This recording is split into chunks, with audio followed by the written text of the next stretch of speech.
Are you an overgiver? If you are, you might find yourself feeling like you're divided into a million pieces, trying to ensure the well being and happiness of those that you care about and for. Saying yes when you mean no, and regretting, again, that you didn't listen to yourself. Feeling resentful, and then shaming yourself for feeling this way. Exhausted with nothing left in your cup by the end of the day. Acknowledging that you'd make more money if you could only stop overgiving to clients.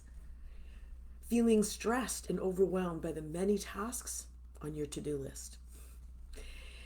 If you're relating, please know that you're not alone. So many women struggle with this. Hi, I'm Ann Bex. I'm a mentor, catalyst, and guide for women who want to disrupt the hustle to live and lead sustainable lives that they love. Overgiving is a nervous system and personality driven action that has deep underpinnings of not enoughness. We're afraid we'll be judged, criticized, or rejected if we say no. We've also learned that overgiving can be useful to engender favor and get something we want. Oof. Now, before you dive into shame, ask me how I know, please hear this. We all have learned behaviors that have helped us get what we want and need. And until we become aware of them, the impact they have on ourselves and on others, we'll continue to use them. Our culture and society and family norms all encourage this behavior, especially for women at home and in the workplace. We've actually been mentored into overgiving. Overgiving in many ways is an addiction. And it shows up in all areas of your life: home, relationships, work, leadership.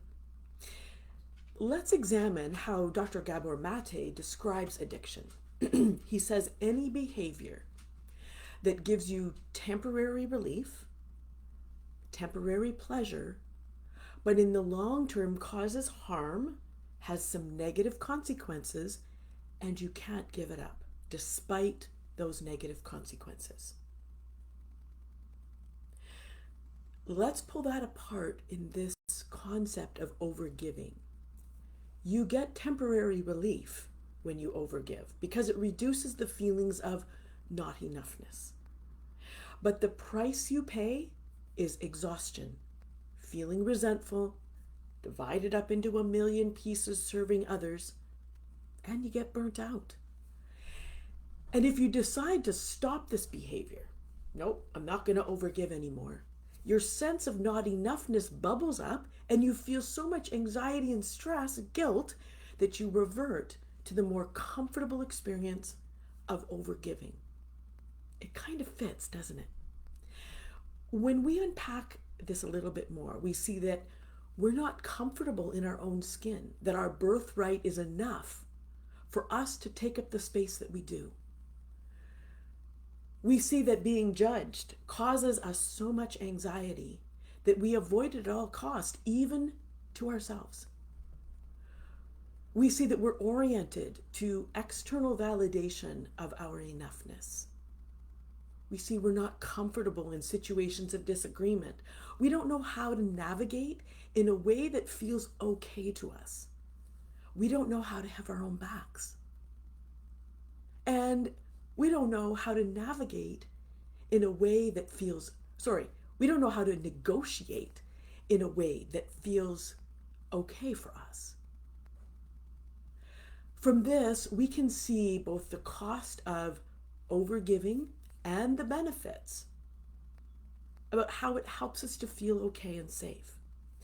Dr. Mate suggests that we ask ourselves not why the addiction or overgiving, but why the pain, why the not enoughness, getting to the root of the issue.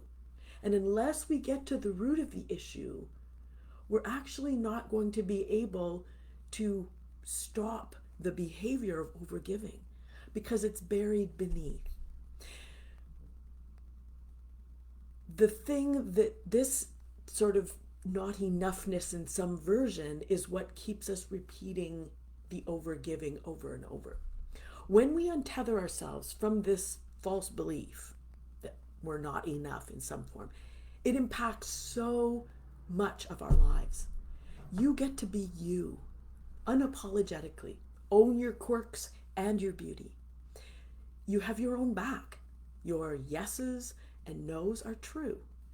Your boundaries naturally arise because you've chosen to honor yourself first.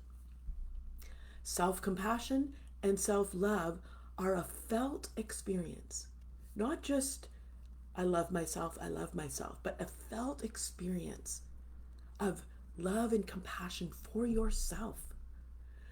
Because you so deeply honor yourself, you automatically honor others. You speak your truth, not from a defended place. It's solid. It's shared in a kind and apologetic manner. You feel curious about others' opinions, but don't get triggered by them. You engage in relationships from the solid ground of yourself, compassionate and boundaried. Overgiving is a survival defense mechanism to protect us against abandonment, exclusion, judgment. The great thing is, we can heal this underpinning wound and release ourselves from this tether so that we can thrive. It changes everything. I'm going to invite you today to take the Thriving Life quiz to see where in your life you're stuck in this survival mode. Awareness is the first step to being able to make the changes that you desire. And what you desire is your birthright. You matter. The link to the free quiz is in the first comment. If you're watching on Facebook or LinkedIn. If you're watching on YouTube, it's in the show notes. I hope you have a fantastic day.